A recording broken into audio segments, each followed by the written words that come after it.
Her father and cousin went to her home, stayed for about an hour, and left around 12:30. When her grandmother returned home from an overnight shift, she found the house in disarray, the front door unlocked, a strong smell of gas from the stove, and Keimani's glasses and keys still inside. And at that time, there was no word or no sight of Keimani.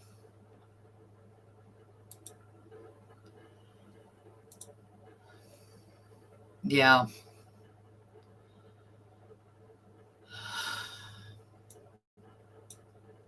I had actually had her flyer posted on my page.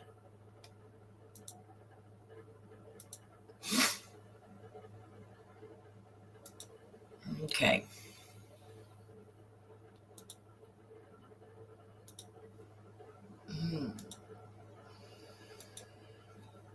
Okay. I hope you can see that. Yeah, you can.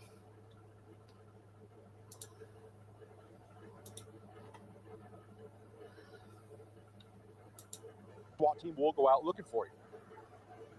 We are working right now to confirm if the man shot this morning is Darnell Jones. He's wanted furthermore. Can you hear that?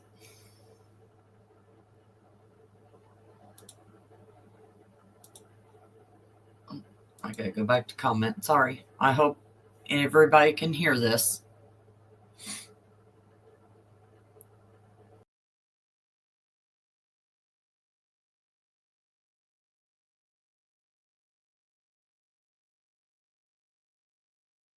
For the murder of 13-year-old Keimani Latigue.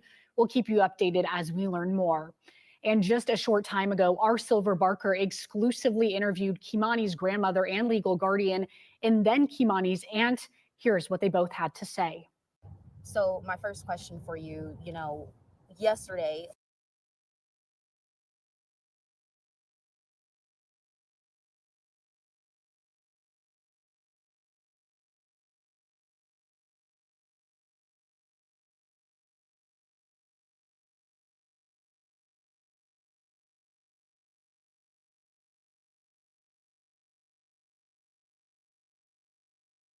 lots of things was going on. We want to know specifically at your home, there was a lot of speculation online that you were being arrested, but when we checked with police, that was not the case. So can you further clarify on exactly what did happen yesterday at your home? Well, I was called and told that there was a mob of people in front of my house. They were angry. It was more or less the people that were here earlier waiting to see if it was Keimani that was in the home. And basically some people from the neighborhood had contacted me and said that there was a mob in front of my house and they were talking about what they were going to do to me once I came home. So the police, the detective said that she would have a unit come out and help me get my things and more or less escort me off the property. I asked to be handcuffed just so they can get the away from my property. Are you scared? So no, I was never arrested. I was taken downtown, but I was never arrested. Are you scared for your safety right now? I am. What are some of the things that you've been hearing and receiving from people? They said they was going to blow up my house. They said they was going to do harm to me. It's just been a barrage of different things that they've been stating. And now yesterday, or let's backtrack first for a little bit. So you are the guardian of Keimani, or you were the guardian of Keimani, correct? I am the legal guardian of Keimani. Okay. So in terms of taking care of her, when was Keimani placed under your care? A year ago. To take care of her. She's been in my home for the past 5.5 years, but I just obtained legal custody of her a year ago. Were you and Keimani close? We were. What were some of the things, trying to think of her and paint a memory of her in a good light, right now with everything that's going on, what was Keimani like? Tell me a little bit about how Keimani was in the time that you've got to know her. Keimani was phenomenal. Keimani was a helper. Like, she was older than what she appeared to be. Like, you know how they say somebody has an old soul? She was that. She loved older music. She loved playing video games. She loved the friends and family that she was allowed to be around. She played basketball for Spring Elementary. She was highly intelligent. So I'd like to clear up the mental issue statements. No, she was not mentally ill in any way. We had her, assessed, and they didn't feel as if anything was wrong with her mentally. So that was not a issue. But back to Keimani, she would, like, say, for instance, someone would come over and they had children. They didn't have to worry about their kids because Keimani immediately embraced them and would play with them, kid stuff. She was phenomenal. Like I said, she was like no other kid her age. What school did Keimani go to? She went to Spring Elementary. And we were told that at that time she was doing good in school as well too, correct? She was. She had brought her grade point average up from a 3.4 to a 3.9. And actually they were going to have an award ceremony for the basketball players today at 5:30. But when I divulged to them that she had passed, they've rescheduled it. She was going to receive her trophy for being, on the team and stuff. And she has a birthday that's coming up, correct? Her birthday is Friday. And she would have been turning 14. She would have been 14. Did you have any plans for her birthday? We were going to have her a large birthday party because it would have been her first birthday where, once again, all of my children were together and could participate in the party. Her mom was supposed to come and everything. So I asked her early on, what type of party do you want? She said she wanted a basketball themed party. So that's what I bought. Things that revolved around her playing basketball. I'm still receiving stuff in the mail for that. So there's been some confusion now in terms of when it comes to family, who's her biological father, who is her biological mother, and then also was she in the foster care system? Can you clear up a little bit of all of that? When Keimani was placed in your care, when is the LCCS? Who exactly did she come from, and how did she? She came from her other legal guardian. I choose not to state her name, but she came from her other legal guardian because the other legal guardian and I were best friends. The other legal guardian is my daughter, Keimani's mom, godmother.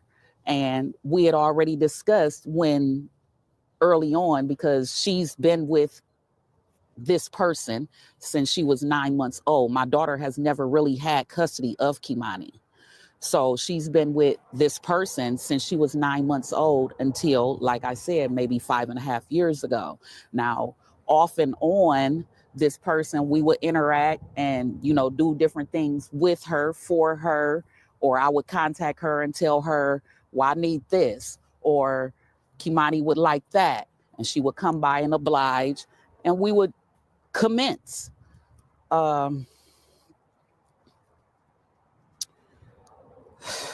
It's just too much. Earlier you mentioned, when you were talking about what Keimani was like, you had mentioned that when family members did come over, who were allowed around her. Can you expand on that? Is there family members that weren't allowed around her? No, it's just not very many that came around. And those that did, she acted, as far as I'm concerned, she acted accordingly. She embraced all children, bad or good. Okay, next question. So now we do know that Darnell, people are looking for Darnell Jones right now. The police are looking for Darnell Jones, and there's an arrest warrant out for him. Do you have any idea of his whereabouts? Oh, well, to my knowledge, he was just arrested in Columbus. He just recently had a shootout with the police in Columbus. They're saying that he confessed to her murder. And no, I take that back. They're saying that he confessed to her rape and slitting her throat. How does it feel to learn that?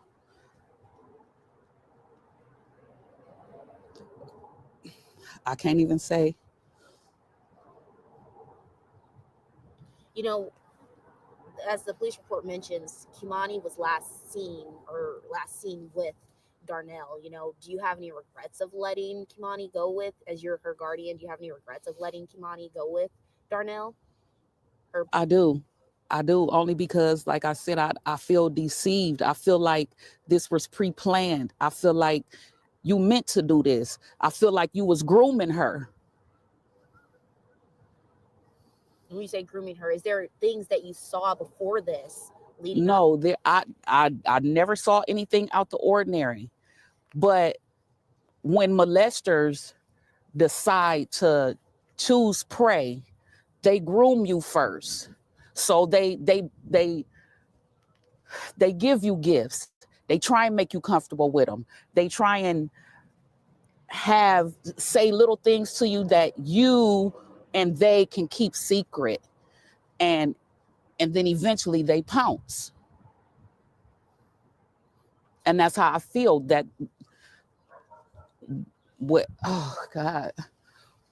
how all of this is played out, I feel that's what happened. She was a virgin. She didn't like boys.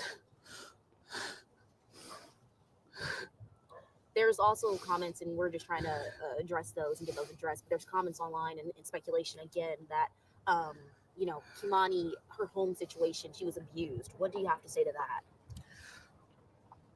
Okay, abuse in whose eyes?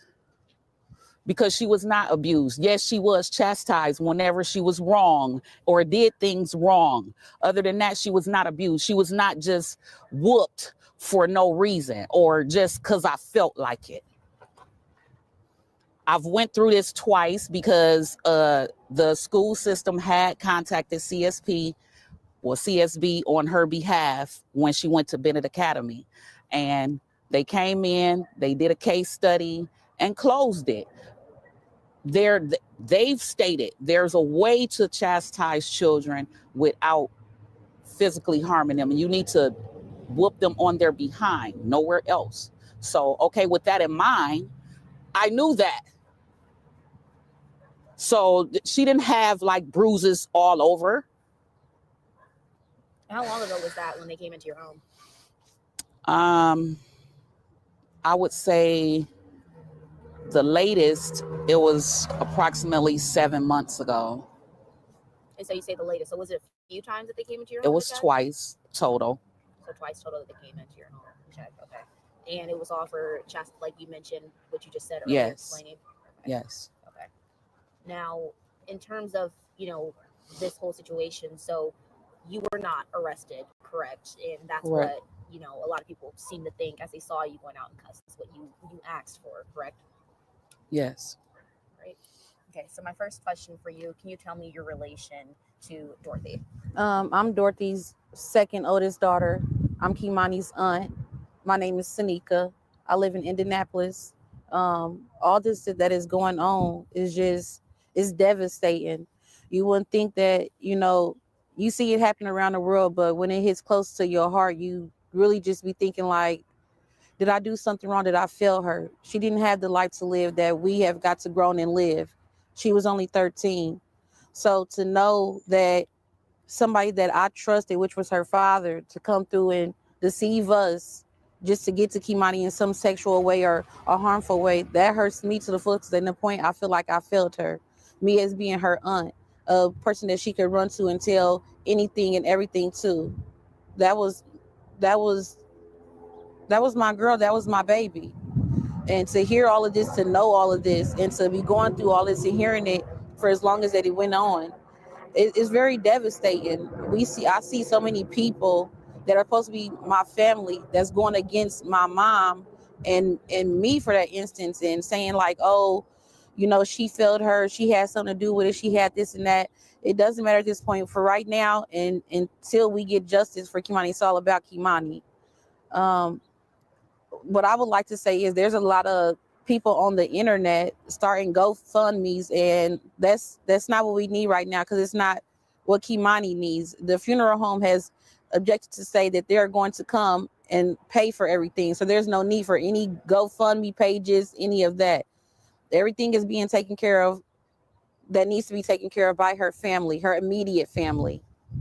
Does it upset you that there are GoFundMe's? Some of them, I think, in cases it might be scams too as well that are going on. What upsets me is that people are starting these GoFundMe pages and putting Keimani name underneath it, and they know that it's going to get viewed, and people have sympathy and feel some type of way about that. And some of them can be scams, but I know some of them have come from family members. When just let the immediate family handle that. Like, what y'all gonna do with the money if y'all not turning it into the funeral home? There's no need. Let us handle it. Y'all just sit back and give us the emotional support that we need. That's what we need right now. As a family, as a community, we should all come together and just give each other the emotional support that we honestly need. And that's just what I asked for everybody to, calm down, breathe. I know this is a hard time, because it's not just a hard time for y'all. This is a rough time for me. I just need y'all to come together and understand that we need each other as a community, as a family, and emotional support is what we need the most in this situation. Yesterday the crowd was, yesterday you were here, I'm assuming, the crowd was very upset, lots of emotions going through too, especially at this time with such a sensitive situation. We've heard multiple comments out in the crowd, attacking or pointing fingers at your mom. So, what has it been like trying to her support system and helping her out? In a way, you have to be mature enough to decide, am I going to follow along with the crowd, or am I going to, stick around with the loner? I'm to the point where I'm not following nobody. I'm going with what's right. If it was your mother, if it was your niece, would you console your mother? Would you console the person that was closest to her, who lived with her? I'm not out to have a torch in the pitchforks and all out to go against anybody except the person who did this, which I believe was her father, Darnell. I don't have any other anger pushed towards anybody else. I'm angry that this happened, but I'm angry at the person who did this. Do you know if, have you been in contact with Tiara, the mother? Yeah, I've been in contact with my sister. It's been briefly. It's been over through text. Like I said, I live in Indianapolis. I seen her yesterday, but that was very brief. It wasn't even more than 5 minutes. It was more or less that she wanted to show me my other niece, Kazaria, which is Keimani's youngest sister. But it wasn't like it was oh, sis, what are we going to do? Any of that. And I don't wish this on nobody. I really don't. I could, your mind go different places when it's a baby. That was a baby. Like I said, I have a very close relationship with Keimani. She was a tomboy. She wasn't out looking for, trying to be fast or, mischievous or any of that. So for her mother to come down and have all this to say and all that, Tiara, where was you for the past 4 years? We haven't seen you since Keimani TikTok party. You haven't called her. You haven't sent her anything. You haven't said, oh, baby, I'm going to come get you for a weekend. We haven't seen you until this happened. Why we got to see you when it's a tragic moment? So, Tiara, where do you stand? And Tiara lives in Cleveland, correct? Yes. And so the past 4 years, you're saying there was very little communication. Very, very minimum. It wasn't even, she'll call my mom. She'll go through me and say, have you talked to mommy? And I'm like, no, about what? And she'll say, oh, well, she got custody of Keimani and she trying to get child support from me. So it wasn't that Tiara was concerned about Keimani. It was more of why she want child support from me. What is the relationship between your mother and your sister, Tiara? It's very distant. They had their words. They fought. Keimani mother has a godmother that Keimani was with before my mom got her. And there was no communication then from Tiara. I feel like Tiara just let her go. Because any mother would be on her toes to get her children back. That wasn't the case here. It just wasn't. When was Keimani taken away from Tierra? I'll say about 7-8 months, and then Tierra godmother stepped in and got custody of Keimani, which would have been around 9 months. Yeah, and Keimani had been with that lady from 9 months all the way up until about, I'd say, 5.5 years ago. So it wasn't like Tierra was actually in the picture, saying, hey, maybe I can start getting myself together to get my child back so nobody else can get her. You ever worried for Keimani's safety with any of the family members or anyone? I wouldn't say I was worried because I was here. I was here every winter break, spring break, holidays, birthdays. I was here for Keimani. Yes, you come and you enjoy time with your family, but I was here for my niece. I also brought my youngest sister and her 2 kids from Indianapolis to be here for Keimani because we've been in the system before. So I know how it feels to feel like, dang, I'm at somebody's house or not feeling not wanted. I know those feelings. So I tried to give Keimani that at all times because she's wanted and loved by her aunts. And this is just devastating that I have to go through this for the rest of my life and knowing I'll never have the embrace of my niece, the hey TT, what you doing? When you coming down here, I'll never get to hear that from my baby again. And that's what kills me the most. I just wish that when I was down here last that I had just taken her to Indianapolis with me. So this would have never happened. A lot of things, woulda, coulda, shoulda, but at the end of the day, I just really wish that whatever happened and whoever did this, y'all didn't have to do that to her. There's plenty of people out here with, grown people that put themselves out there to be, the sex workers or whatever it may be. You didn't have to do this to a child. There was nothing that Keimani would have done to make you hurt her. So she was a very timid kid, tomboyish, reserved. She wasn't, loud and out there.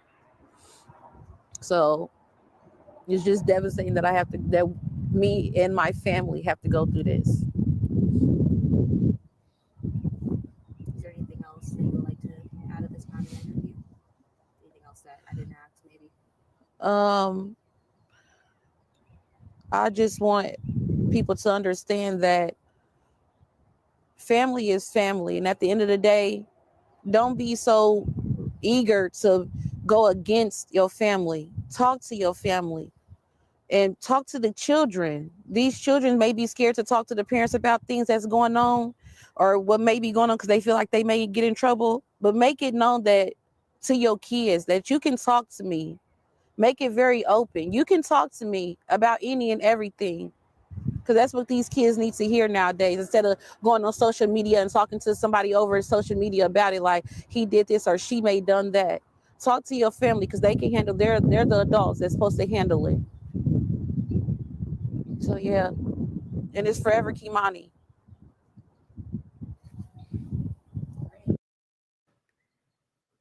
And to be clear, right now, Darnell Jones has been charged with murder, abduction, and felonious assault.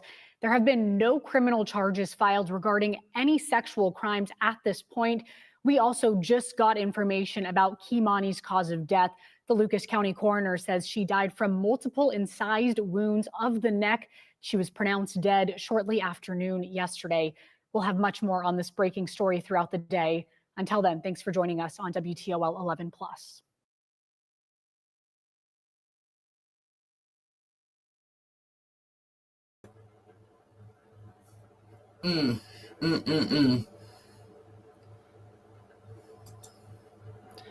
I know room for you, buddy. Good to see you.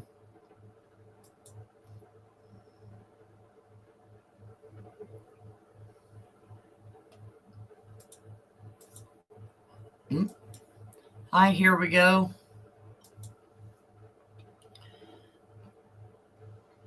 I don't know what kind of vibes you were getting yourself from that.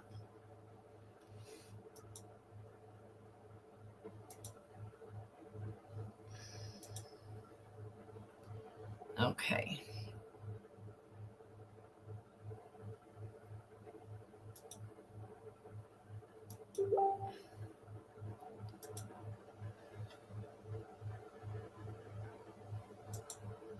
Okay, now we're going to learn about her father. Growing firestorm.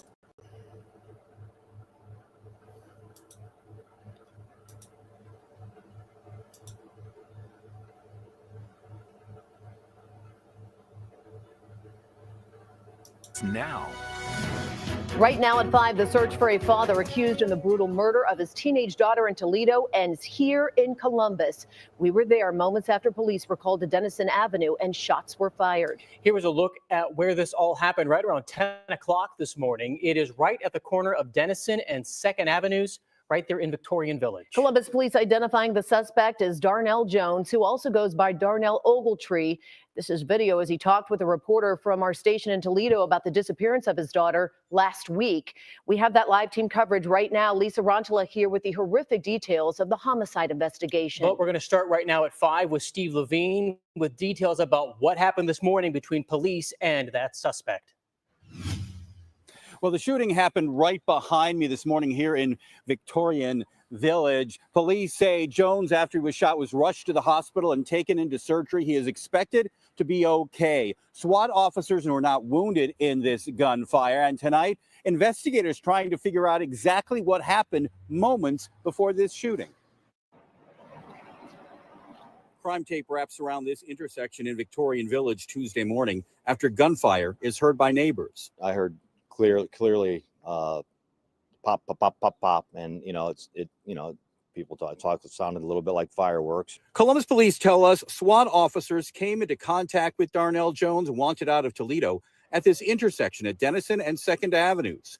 Franklin County court documents we obtained say Jones pulled out a gun and fired at officers. At some point during the interaction with SWAT officers, I can confirm that an officer did discharge their firearm, striking the suspect. This is a photo a neighbor provided to us of a gun recovered by police near the shooting scene. CPD telling us officers had started to watch the suspect 2 days ago after learning he may be in the area.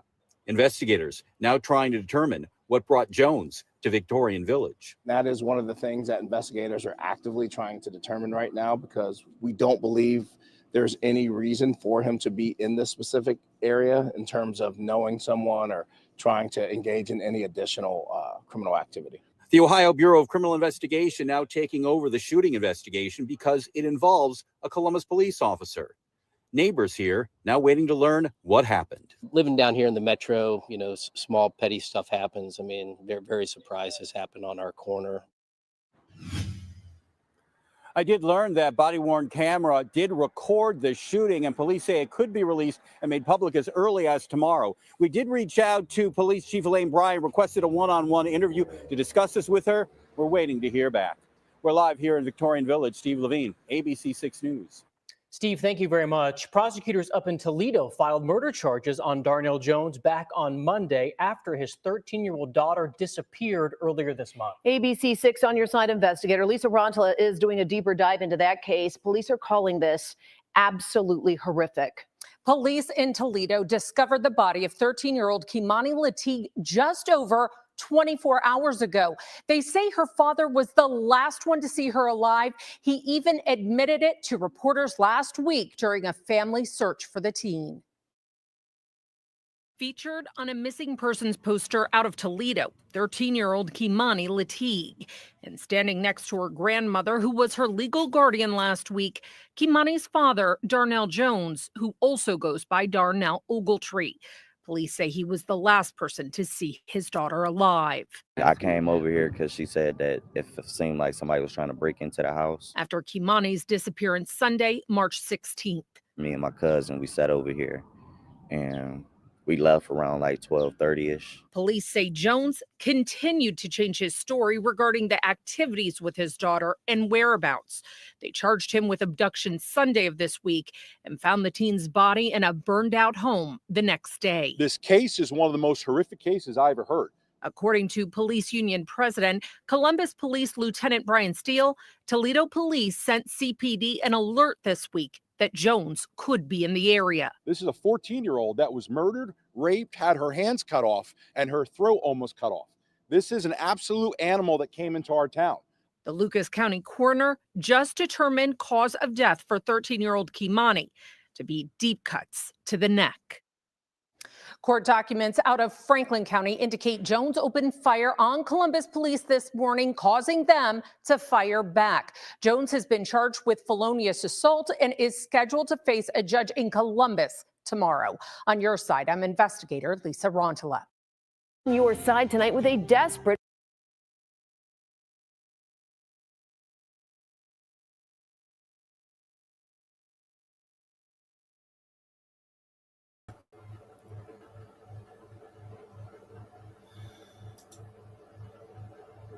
The way they took her life is so horrifying. Yes, it is. Yes, it is.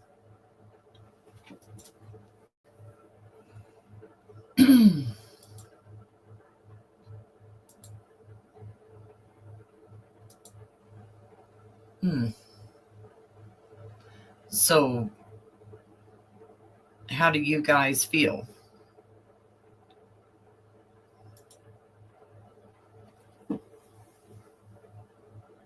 I was going to cover this case, do a live on it. And then this came out, so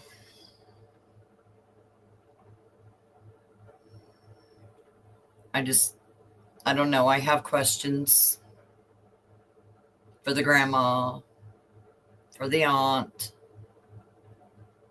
I have questions. What say you? Do you have questions?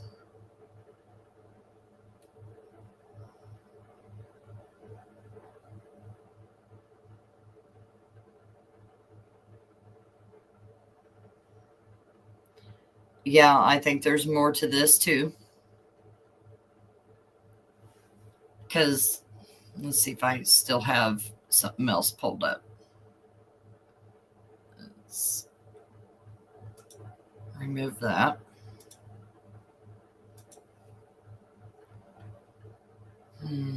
Window.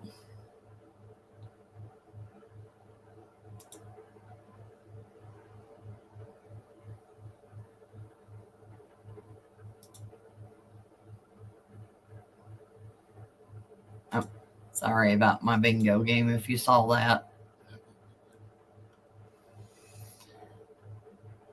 Yeah. Yeah, Facebook, there's so much.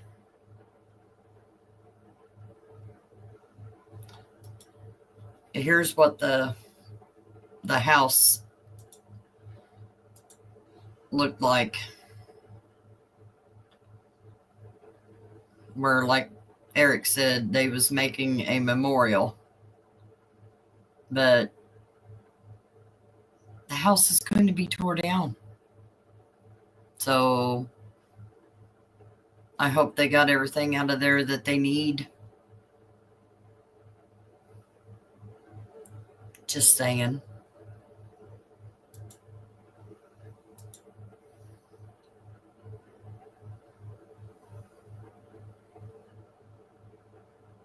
She was so pretty.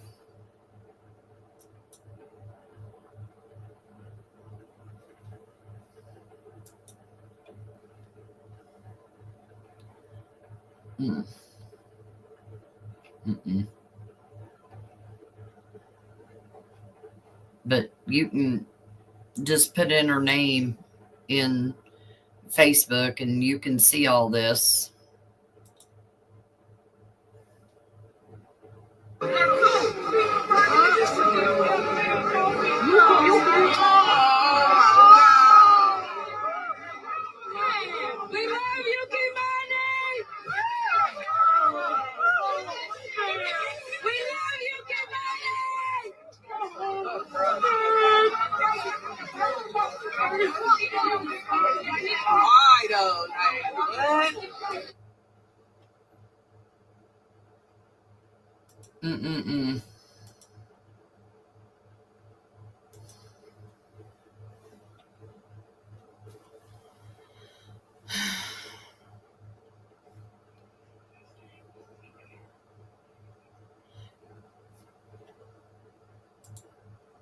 Yeah.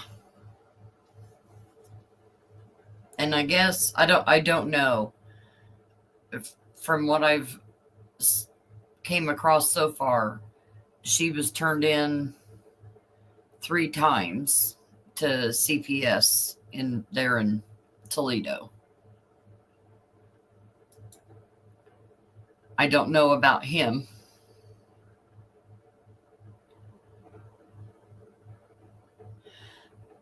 Yes. Yes, it is. And people there, I'm choosing not to play none of it, but there is footage from the public on the Facebook page when she was being arrested, her so-called not arrested.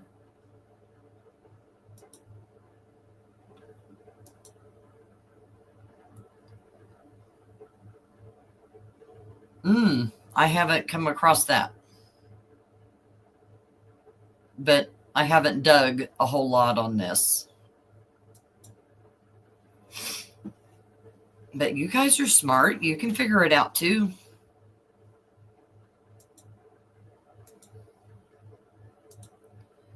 But yeah. Oh. I do have...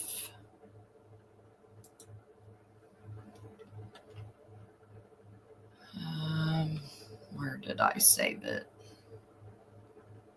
Of course, where did I save that? Downloads, maybe? No.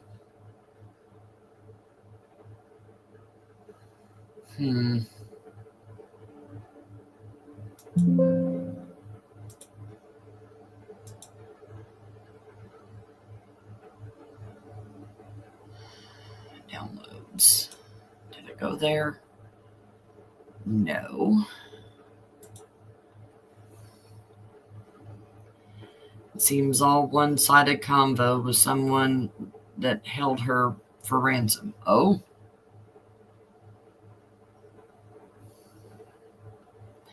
Let me find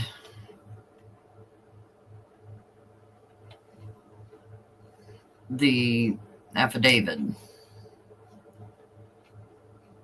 I saved it, but I don't know where in the world it's saved to.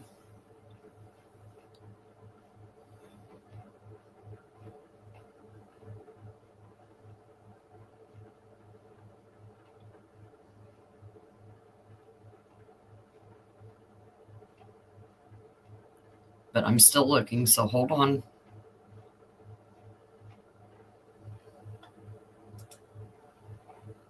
Okay.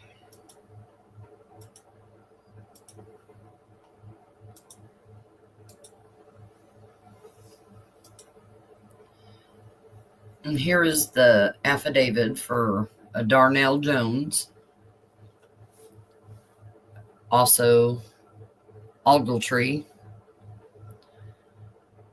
States that Darnell Jones, defendant in Toledo, Lucas County, Ohio, on or about March 18th, 2025, did violate ORC 2905.02A1, constituting a charge of abduction, removed from place found, in that A, no person without privilege to do so shall knowingly do any of the following: 1, by force or threat, remove another from the place where the other person is found.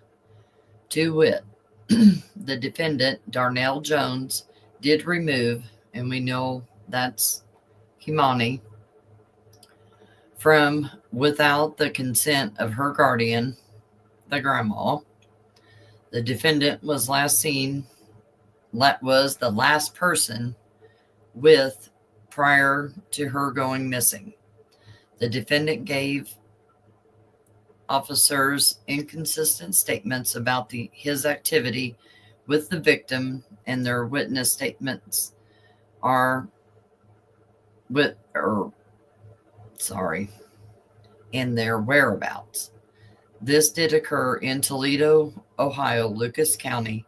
Telecommunication records, surveillance video, and witness statements are the source of this detective's information.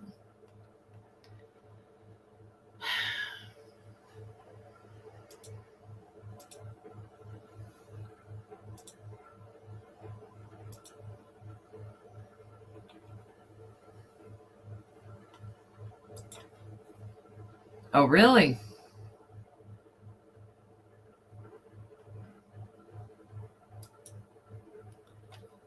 Well, you know a little more than me.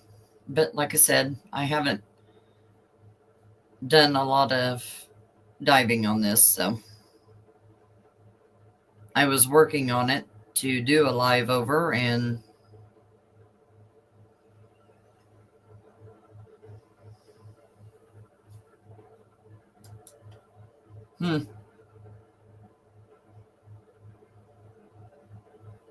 well, Grandma didn't want to talk too much. She got started, and then she just kind of put a brick wall in front of herself. You're welcome. Well, thank you all. I hope you're having a wonderful day.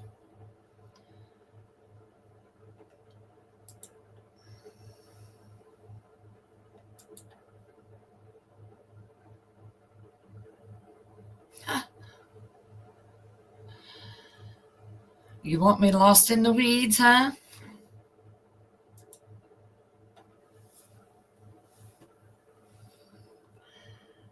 Oh, well, I hope everybody has a wonderful day. If you guys are having spring break, have a great spring break. Bye.